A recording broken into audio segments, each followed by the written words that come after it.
എങ്ങനെയുണ്ട് ഗൈസ്? എൻ്റെ കോസ്റ്റ്യൂം എങ്ങനെയുണ്ട്? ഇതൊരു സ്കേർട്ടാണ്, ഇതൊരു ടോപ്പാണ്, ഇതതിൻ്റെ പുറത്തിടുന്നൊരു കോട്ടാണ്. സ്ലീവ്ലെസ് ആണ്, മനസ്സിലായോ? സ്ലീവ്ലെസ് ടോപ്പാണ്. ഞാൻ സ്ലീവ്ലെസ് ഇടാമെന്നാണ് വിചാരിച്ചത്. പിന്നെ ഇതിനൊരു മാച്ചിങ്, പിന്നെ ഇതിൻ്റെ ബാക്കിൽ കുറച്ചുകൂടെ വൈഡ്, പിന്നെ ഇത് ഇട്ട് നോക്കിയപ്പം ഇതിന് ഓക്കെയാണ്. ഞാനങ്ങനെ തിരിച്ച് വരുമ്പോൾ ഇത് മിടിയാണ് കേട്ടോ, മുട്ട വരെയുള്ളൊരു മിടിയാണ്. ഭംഗിയുണ്ടല്ലോ അല്ലേ? അടിപൊളി അടിപൊളി അടിപൊളി.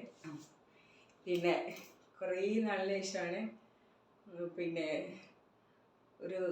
നമ്മുടെ സ്കൂൾ ലൈഫിലുണ്ടായ ഒരു നിമിഷം എനിക്ക് ഓർക്കാൻ പറ്റിയത്. ഞാൻ തിരിച്ച് ഒരു ബസ് സ്റ്റോപ്പിൽ ഇരിക്കുമ്പോൾ ഒരാളെ എൻ്റെ അടുത്തുകൊണ്ട് വണ്ടി നിർത്തി. ഒരു ചെറിയ ചുള്ളാഞ്ചക്കൻ കാണാനൊക്കെ ഭംഗിയുണ്ട്. അപ്പോൾ എനിക്ക് തോന്നി എന്നെയാണോ എന്ന് തോന്നി.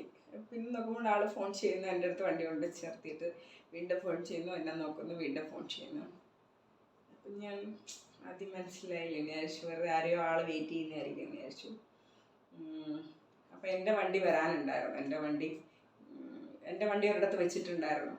അപ്പോൾ എൻ്റെ വണ്ടി എന്ത് ചെയ്ത്, എൻ്റെ വണ്ടി എടുത്ത് ഞാൻ വരുമ്പോൾ ആളെൻ്റെ പുറകിൽ വന്ന് ഫോളോ ചെയ്ത് വന്ന്.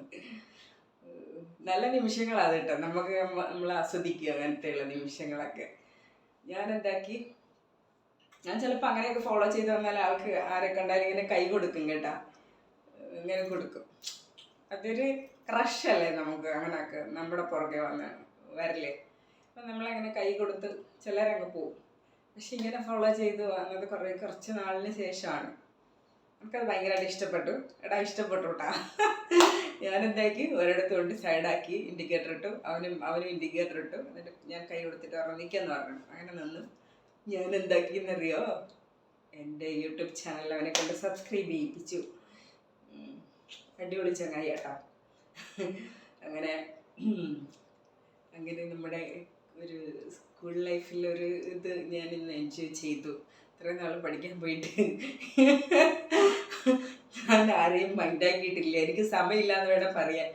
പിള്ളേരെന്നെ കളിയാക്കുമായിരുന്നു, നീ ഒരു കാര്യം ചെയ്യ്, നിൻ്റെ ആ കൂളിംഗ് ഗ്ലാസ് എടുത്ത് മാറ്റി, എന്നാലേ അറിയുള്ളൂ നിന്നെ ആരെങ്കിലും നോക്കുന്നുണ്ടോ ഇല്ലയോ എന്ന്. അപ്പം സത്യം ഇന്ന് ഭയങ്കരമായിട്ട് എൻജോയ് ചെയ്തു. അവൻ ഇപ്പം അത് കേൾക്കുന്നുണ്ടാവും. ആളെ അറിയില്ലല്ലോ, നീ അതുകൊണ്ട് ടെൻഷനാക്കണ്ടടാ. പിന്നെ okay, love you.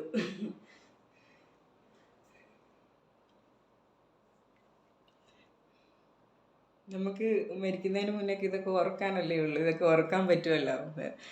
Life long ഓർക്കാനുള്ള കാര്യങ്ങളൊക്കെ ഇത്, മനസ്സിലായോ? നമ്മുടെ ലൈഫിലൊക്കെ ഉണ്ടാകുന്ന നിമിഷങ്ങൾ. നിങ്ങൾക്ക് അങ്ങനെയൊക്കെ ഒരു പെണ്ണിനെ ഇഷ്ടപ്പെട്ടാൽ നിങ്ങളിതുപോലെയൊക്കെ ഫോളോ അപ്പ് ഒക്കെ ചെയ്യണം കേട്ടോ, എൻ്റെ അഭിപ്രായത്തിൽ. എന്നാലേ പെൺപിള്ളേർ വീഴുള്ളൂ എന്നല്ല, അവർക്കൊരു ഇഷ്ടം നമ്മുടെ പുറകെ വരുന്നല്ലോ എന്ന് വെച്ച് അവർ തോന്നുള്ളൂ. എന്ന് വെച്ചാൽ എല്ലാ പെണ്ണുങ്ങളെയും പുറകെ ഒന്നും പോരുതിട്ടാ, അടി കിട്ടും. നോക്കുക, ഫോളോ ചെയ്യുമ്പോൾ അവിടുന്ന് റെസ്പോൺസ് ഉണ്ടാകുന്നുണ്ടോ എന്ന് നോക്കുക. എന്നിട്ട് ഫോളോ ചെയ്യാവില്ല. ഞാൻ പറഞ്ഞ എല്ലാ പെണ്ണുങ്ങളുടെ പുറകെ ഒന്നും പോകരുത്.